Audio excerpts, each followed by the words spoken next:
Do you want to know how to get rich slowly with passive income? Then listen to this conversation till the end.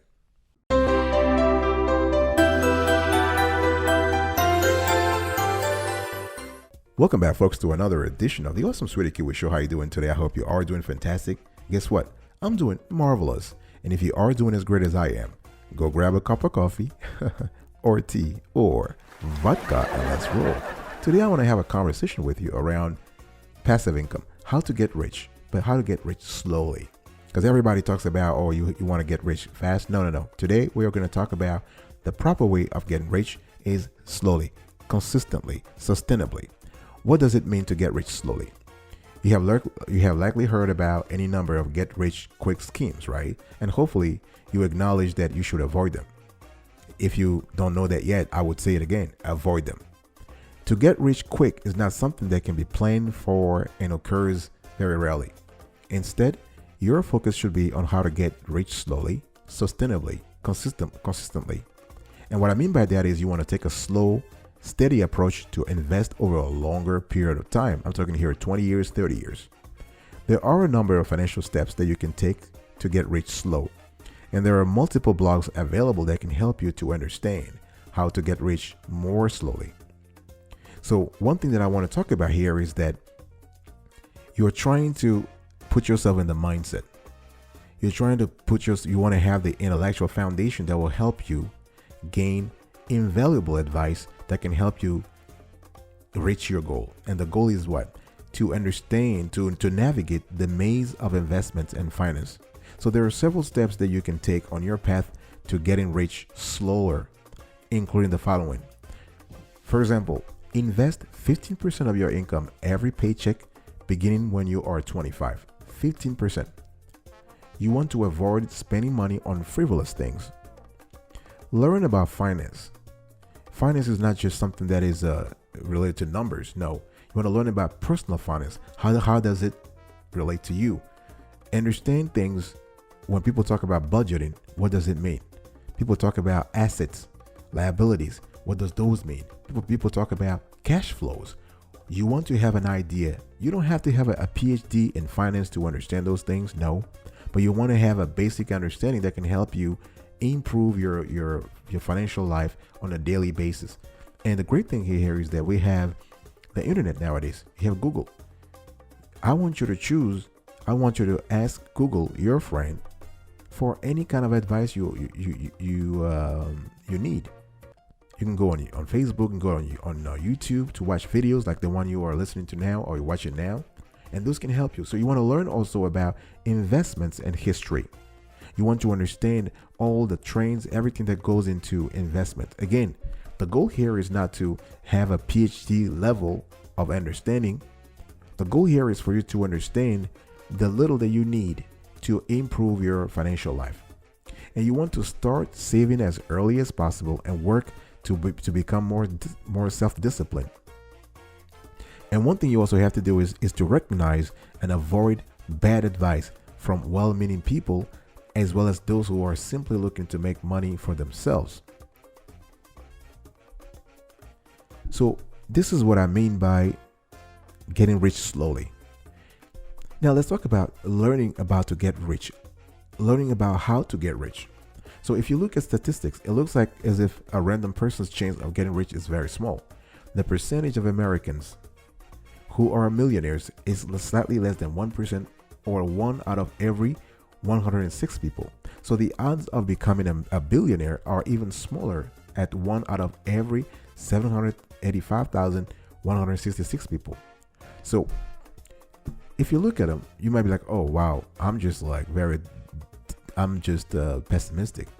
But I'm not, because the goal here is that everybody has a definition of what it means to be rich.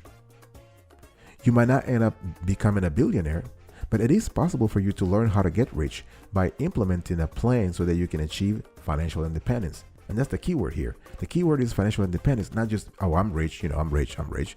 Okay, what does that mean? Because I know people who are very comfortable with 100,000 in their bank account. That's it. And I know people who will be very miserable if they had $1 million in their bank account.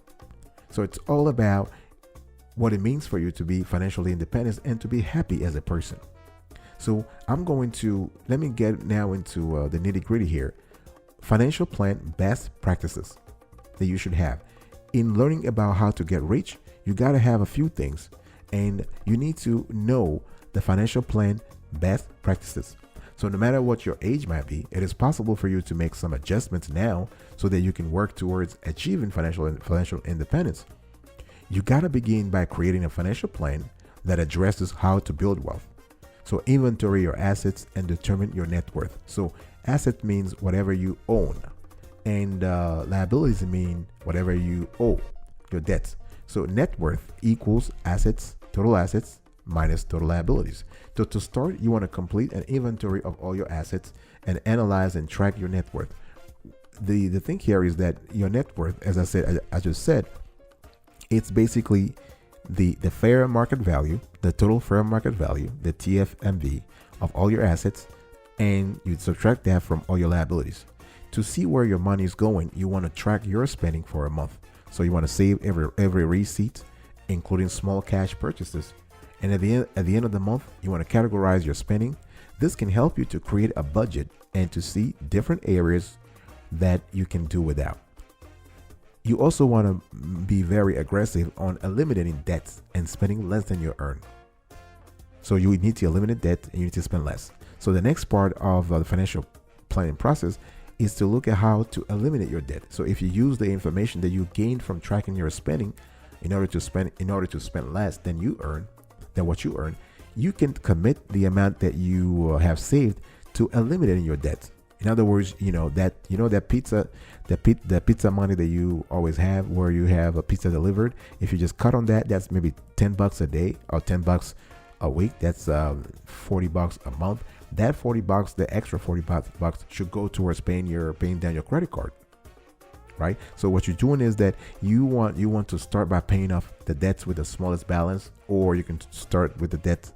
You can start with the debts that has the highest balance. It really depends on you. Whatever methods you have, make sure that you check the rate of the type of debt. So financially speaking, it may be more advisable to pay off the highest rated bad debt first.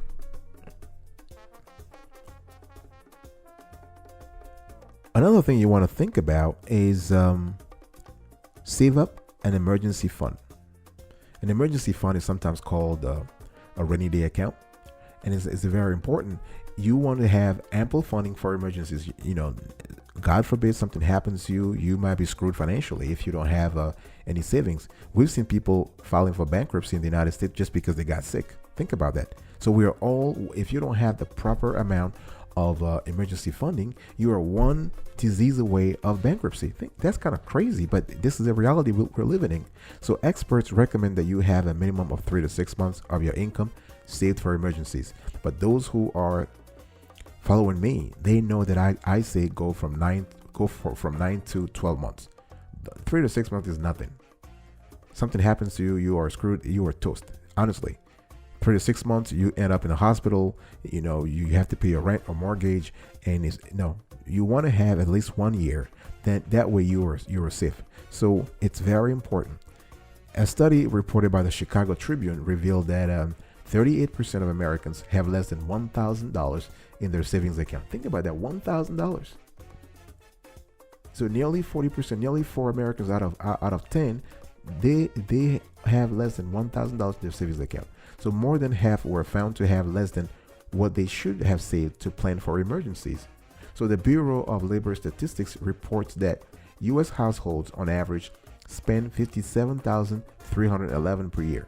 So based on that figure, people should have an average of 1/2 of that amount, or $28,656 in their emergency funds. Now, if you follow my approach, I would say you should have 1 year. In other words, you should have $57,000 in your account. So while your needs might be more or less, it's important for you to determine how much you make and make certain to save up enough money to cover an emergency. If something happened, this could be an accident, a job loss, or another unexpected event. You also need to assess all of your income sources, right? So you want to think about ways that you can add passive income streams. Some of the potential income sources that should be included are the following. So you have Social Security, pensions, investments, IRAs, and 401k plans. IRA stands for individual retirement accounts.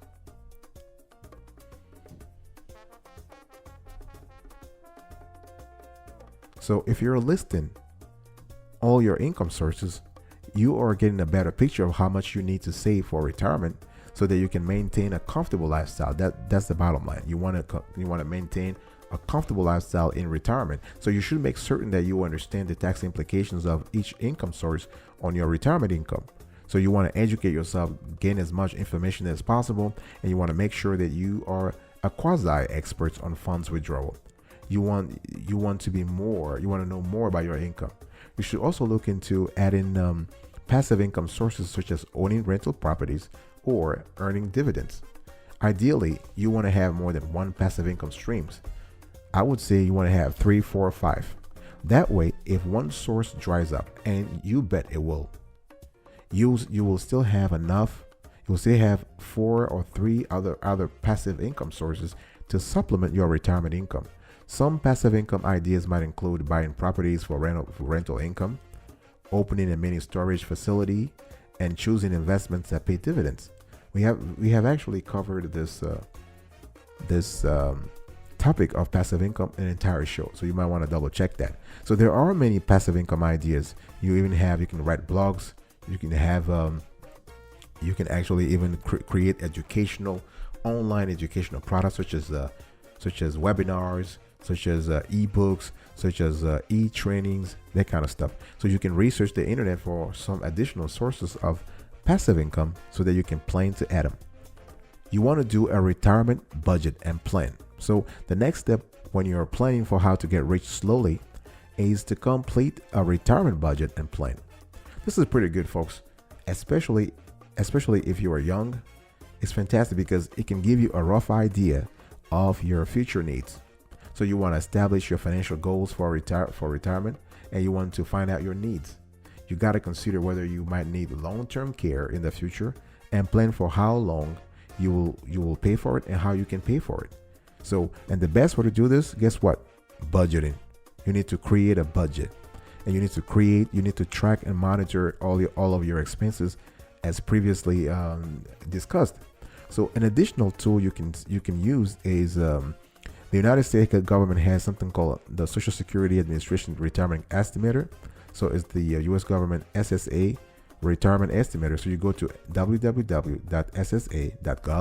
and you have a retirement estimator there. And this can help you to get a rough idea of the retirement benefits that you might expect to receive after you retire.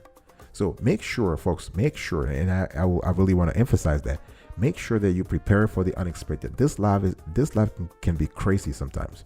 So you need to take care of your health insurance needs, including for after you retire, because you never know. And it's a good idea for you to learn about Medicare and how it works.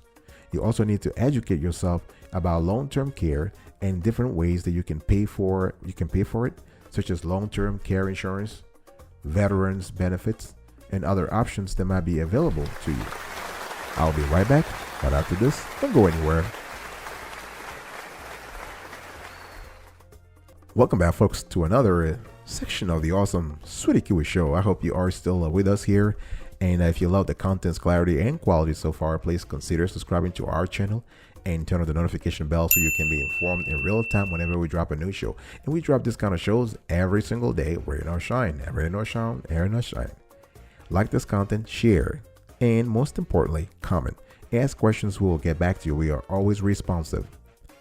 How to get rich slowly. So just kind of paint the picture here. So I first talked to you about what it means to get rich slowly. And then we talked about how to learn about how to get rich. And then the third thing is, how do you actually do it? How do you actually put everything together now? So learning how to get rich quickly is not the right way. We've already said that. But learning how to get rich slowly is the perfect way. It takes time and effort, but it is doable. Everybody can do it. To get rich slow and to achieve financial independence will require you to implement a savings plan and an investment plan. You will also need to adopt some smart wealth building strategies that can help you. You should understand that schemes to get rich fast are unlikely. As I said earlier, they're unlikely to work, and you should avoid them at all costs. Here are a few basic steps that you can implement on your path to get rich slow. So you want to start saving and invest early for the long term. So to start on your path to getting rich slowly, devise a savings plan and a plan for investing that you can follow. So when you're young, guess what? You can be aggressive with your investment choices so that you can take advantage of compounding interest. And try to diversify your portfolio. This can help you if you have some investments that underperform, because those that overperform can help you realize better earnings overall. So the key to saving and investing is to pay yourself first. So you want to treat your savings and investments like they are bills, and place a percentage of your earnings into savings account and investments every pay period. I like the 15% or 20% margin, just in terms of funding your savings and retirement accounts, investment accounts rather. So your budget should include the ability for you to pay these things first before you pay your other bills and living expenses. You also want to create an investment plan with a long-term focus. So if you want to learn about getting rich more slowly and how to build wealth, you need to create a plan for investing that has a long-term focus. So to start, you should determine your financial goals in both the short and long term. So examples of short-term financial goals might include the following: saving money for an emergency savings fund, saving up for money to pay for down payments on your first home, paying off debts, sticking to a budget, and saving between 15 or 20% of your take-home pay. Now, I can understand you might say, "Oh, this is kind of complicated. It's not possible." But guess what? If you don't start implementing it, you'll never be able to get rich slowly. The thing here is that you have to constitute a rainy day account to be able to survive the vicissitudes of life, to navigate the vicissitudes of life, and stuff happens. So you gotta have that investment plan with a long-term focus. One thing you also want to do when we talk about long-term focus is that you should also determine your long-term goals. Some examples of long-term financial goals might include the following: you can invest for your retirement, build a portfolio, optimize portfolio and change your risk profile as you get older, or take the long view and optimize your plan based on results and goals. Now let's go through each of them. Invest for retirement. So you can save for your children's college education. You can save for a major home renovation. Your individual financial goals will likely be unique to you. So the important thing is that you need to identify them and then to create a plan so that you can reach them. It's not enough to simply write down your goals. Instead, you should create a plan that includes discrete tasks that can help you to get there. So instead of talking about instead of seeing the whole stairs, you just want to see every step, every stair one by one. Build a portfolio. If you want to learn how to retire rich and build it more slowly and methodically, you gotta build your investment and financial portfolio. So people who take the time and get rich slower need to create a personalized plan to meet financial goals with your own portfolio. So to set up your portfolio, you can begin by choosing the types of accounts that are right for you. By the way, folks, if you don't have a knack for finance, always reach out to an expert. I'm not giving you financial advice here, no, because I'm not a licensed financial advisor. However, we have done research, we have confirmed our sources. We are investments. We have an investment background ourselves in the team, but we're not providing any advice. So you always want to reach out to a financial advisor, a wealth manager, a financial planner, someone who has expertise in investment things to kind of guide you if that's what you need, because every person's situation is different. Having said that, I was talking about establishing a portfolio, and I was saying that you can begin by choosing the types of accounts that are right for you. So you can then research the financial institutions or brokerage firms that offer the lowest cost plans. The beauty of this is that let's say you have a 401k plan through your job, you can try to contribute the maximum amount. At a minimum, you want to contribute the percentage that your employer matches if your employer offers matching contributions. In addition to your 401k plan, you should also consider other possible accounts such as a traditional IRA and a Roth IRA. It's important because the overarching goal here is to diversify. Okay, and diversification of your investments is important because diversification can serve as a hedge against risk. When you talk about investment, you have investment risk. That's there. You have market risk, you have credit risk, you have a whole catalog of risks. You should also set up an automatic method to save so that the money comes out of your account without you even thinking about it. So you can take advantage of compound interest and reinvest your earnings. The next two things you can do, and they're actually the last two things you can do if you want to have a long-term financial goal or a series of long-term financial goals, is to optimize portfolio and change your risk profile as you get older. Right? So if you want to optimize your if you want to get rich slowly, you got to optimize your portfolio and you have to understand the importance of changing your risk profile as you age, because when you're young, your needs are different. You can afford to be aggressive with your plan for building wealth and your investments. But as you grow older and draw closer to retirement, your portfolio should change from an aggressive approach to a more conservative approach. So a more conservative approach when you're older might include switching more of your investment to low risk options like bonds or cash and cash equivalents. Things like money market funds, money market accounts, CDs, certificate of deposits, and U.S. Treasury bills. And if you do this correctly, this can help you to preserve more of your wealth and help you to enjoy financial independence after you retire. And always take the long view and optimize your plan based on results and goals. So if you want to learn how to retire rich, it is important for you to ignore short-term market fluctuations and to stay in it for the long haul. You want to avoid anyone who promises that they can help you to get rich fast, because every year you want to be close to the action. You want to know what's going on in your own portfolio. So please, every year or depending on your situation, I would say every quarter, 6 months or 12 months, you want to review your portfolio and optimize your plan based on your results and your goals. You can rebalance your portfolio so that your earnings can be optimized. And the bottom line here again, folks, is that if what I'm saying sounds like jargony to you, sounds like a foreign language to you, that means that you need to bring somebody on board. Reach out to an expert, reach out to someone who understands the world of personal finance, someone who can help you reach your retirement goals. And also, having said that, there's something called estate planning. So you got to take care of your family after you die. What will happen? And estate planning is very important, because there is no need for you to work all your life to try to get rich slowly, and then when you pass away, the state authorities will come and get all the assets and distribute them the way they see fit. That's called probate. And if you want to avoid probate, it's very important to have the right estate planning strategies in place. But again, I'm digressing here, but estate planning, we have several videos on the subject. You might want to double check that. But for today, this is the end, folks. I hope that you had a lot of value from this video about how to get rich slowly, passive income ideas. And thank you so much. I will see you next time. But until then, remember, stay slowly rich.